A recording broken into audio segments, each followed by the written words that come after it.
Donc je vais reprendre mon intervention à partir du moment où vous m'avez interrompu la session précédente. Donc pour terminer, j'aimerais adresser quelques recommandations au nouveau président d'APOUI de Tizi Ouzou. À l'aube de votre mandat, la population de Tizi Ouzou place en vous de grands espoirs pour une gestion résolue des défis qui se présentent. Au-delà des attentes générales, plusieurs dossiers cruciaux nécessitent une attention particulière et une action immédiate. Permettez-moi de vous soumettre quelques priorités qui, si elles sont traitées avec la détermination nécessaire, pourraient transformer positivement le quotidien de nos concitoyens. Le dégel des 4 hôpitaux de 60 lits, Ouassif, Douala, Maqla et Ouagnou. C'est un cri du cœur qui monte de toute la wilaya. La santé de nos citoyens ne peut plus attendre. Depuis 2013, 4 structures hospitalières vitales, prévues pour 60 lits chacune, à Ouassif, Douala et Ouagnoun et Mekla, sont malheureusement gelées. Cette situation est intolérable. Alors que nos infrastructures de santé sont souvent saturées et que l'accès aux soins de proximité est un droit fondamental, ces projets avortés représentent une perte immense pour la population. Je vous exhorte de faire de ce dossier une priorité absolue, déployer tous les efforts nécessaires pour obtenir le dégel des financements et le lancement immédiat des travaux. La mise en service de ces hôpitaux allégerait considérablement la pression sur les structures existantes, réduirait les temps d'attente et surtout sauverait des vies en offrant des soins de qualité plus proches des populations. C'est une question de justice sociale et de dignité. Pour le cas de l'hôpital des Ouassif, parce que je connais très bien le dossier, l'étude est achevée et l'assiette a été choisie depuis déjà plus d'une dizaine d'années. La population de la région Ouassif, Aït Boumadi, Aït Oudert, Iboudraren et Athiani, laquelle région compte plus de 70 000 habitants, cette population se sent frustrée, délaissée et ignorée. La réactivation du fonds artistique de la wilaya. La culture et l'art sont l'âme d'une société et Tizi Ouzou, berceau de talent, mérite un soutien institutionnel fort. Nous vous demandons de faire voter une délibération visant à réactiver le fonds artistique de la wilaya. Ce fonds est essentiel pour soutenir nos artistes locaux, encourager la création, financer des projets culturels et promouvoir le riche patrimoine artistique de la région. Sa réactivation serait un signal fort de votre engagement envers la vitalité culturelle de Tizi Ouzou, offrant aux jeunes talents des opportunités et à la population un accès enrichi à diverses expressions artistiques. Le dégel urgent des maisons de culture à Ouassif, Dra el-Mizan et Asfoun, un impératif pour l'épanouissement local.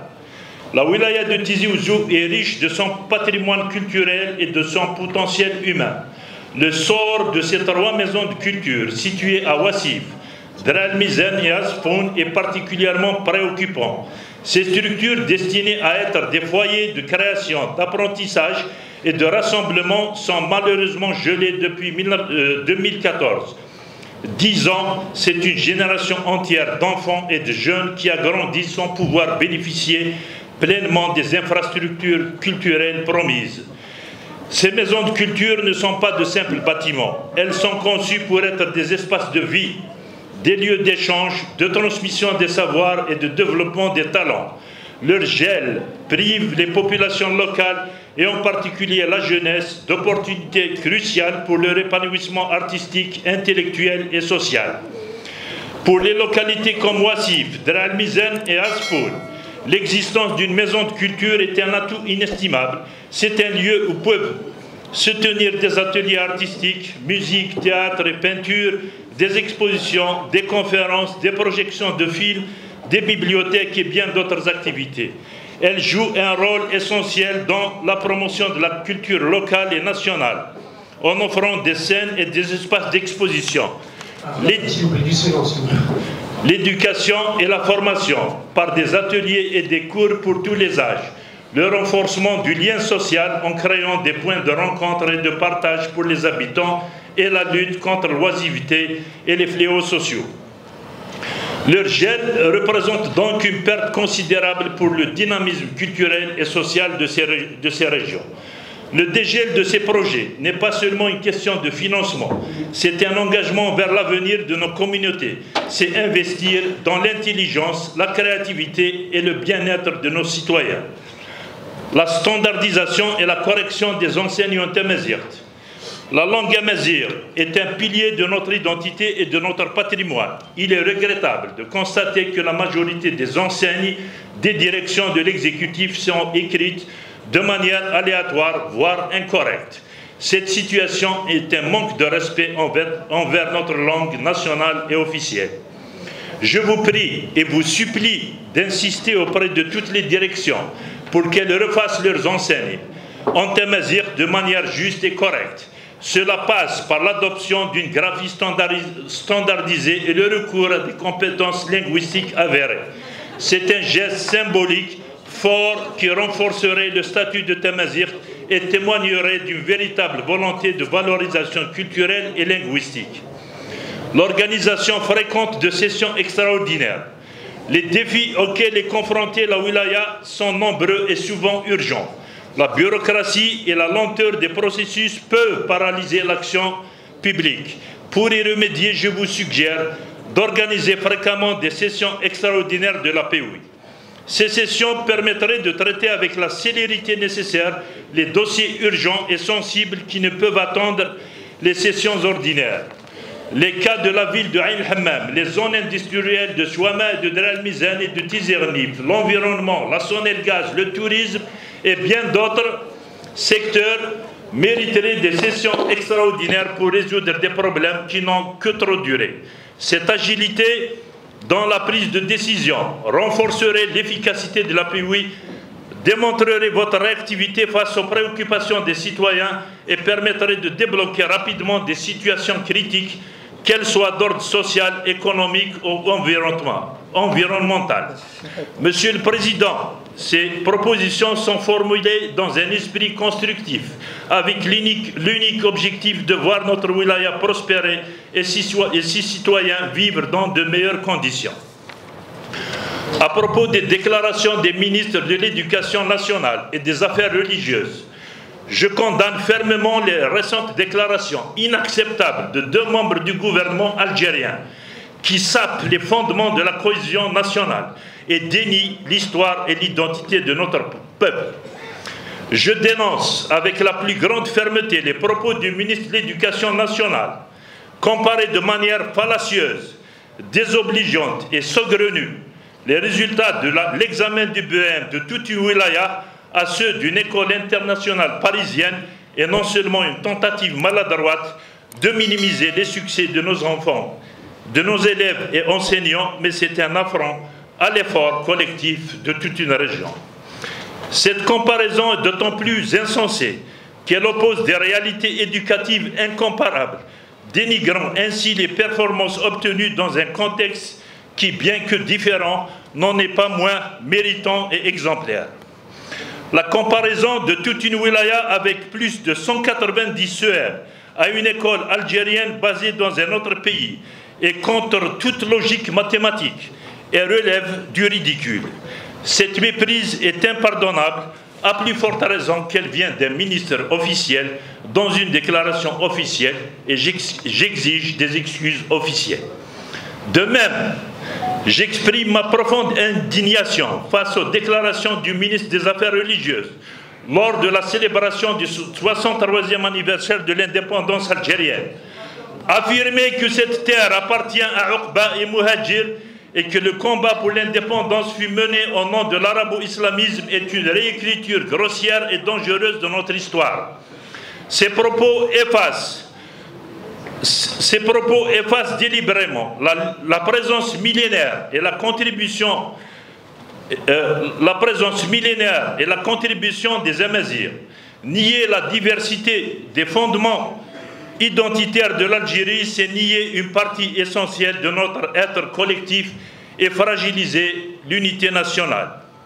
Cette terre est celle de Massinissa, Jugurtha, Juba, Kahina, Takfarinas, Axel, Fadman Soumer, Ibn Khaldoun, l'émir Abdelkader, Arskil Bachir, Larbi Ben Mehdi, Krim Belqassim, Mamerouch, Abban, Hassiba, Jamila, Ben Boulaïd, Lotfi, Boudiaf et tant d'autres qui ont combattu pour une Algérie algérienne qui n'est inféodée ni à l'Occident ni à l'Orient. Ces déclarations, par leur nature discriminatoire et révisionniste, sont contraires aux principes de justice, d'équité et de vérité historique sur lesquels doit reposer notre nation. Elles constituent une attaque directe contre l'unité du peuple algérien et cherchent à semer la discorde là où la réconciliation et la reconnaissance de toutes les composantes de notre identité devraient prévaloir. Je réaffirme mon attachement indéfectible à une Algérie unie dans sa diversité, respectueuse de toutes ses mémoires et fière de l'ensemble de son héritage historique et culturel. J'appelle à une prise de conscience collective face à de tels discours qui menacent les fondements de notre vivre ensemble. Pour terminer, chers membres de l'Assemblée populaire de Wilaya de Tizi Ouzou, je vous propose d'adopter une déclaration commune afin de manifester notre ferme opposition aux propos irresponsables tenus par le ministre de l'Éducation nationale et le ministre des Affaires étrangères. Et je vous signale que le groupe d'opposition Asirum est déjà d'accord. En adoptant cette déclaration, l'APIOUI de Tizi Ouzou enverra un message clair de soutien et de reconnaissance aux efforts de nos élèves et enseignants qui font la fierté de notre wilaya, de défense de la vérité historique et de l'identité plurielle de l'Algérie en reconnaissant l'apport de toutes ses composantes depuis l'Antiquité à nos jours, d'appel à la responsabilité des membres du gouvernement dont les déclarations doivent viser à unifier et non à diviser le peuple algérien.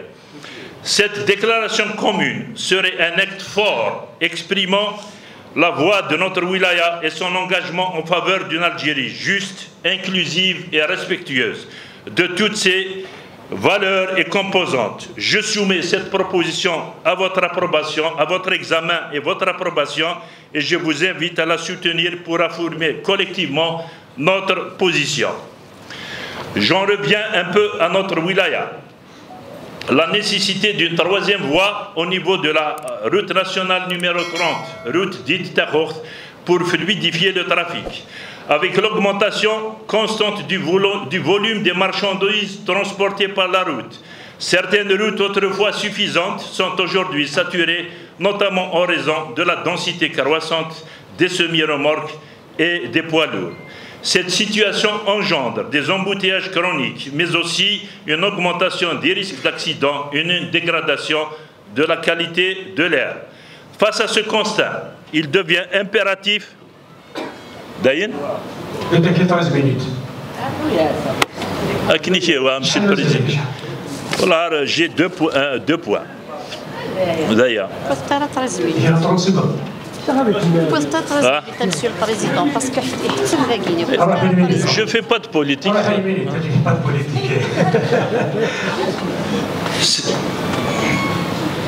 Une voie supplémentaire permettrait de mieux séparer les flux de circulation, notamment en offrant une voie dédiée aux véhicules lents et aux poids lourds.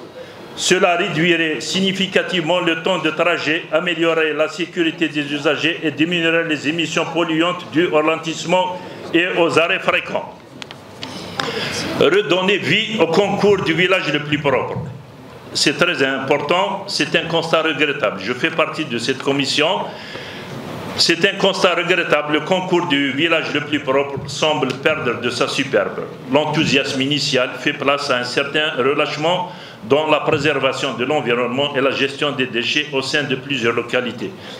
La diminution progressive du nombre de villages participant d'année en année et le relâchement et le désintérêt de certains villages déjà lauréats en est la preuve concrète. Il faut repenser en profondeur ce concours pour lui redonner toute sa notoriété et son engouement. La première étape est de revoir les critères de participation et d'évaluation. il serait... Merci beaucoup, docteur Bon, Saha. j'ai rien. Je passe la parole à Mme Tizigouani.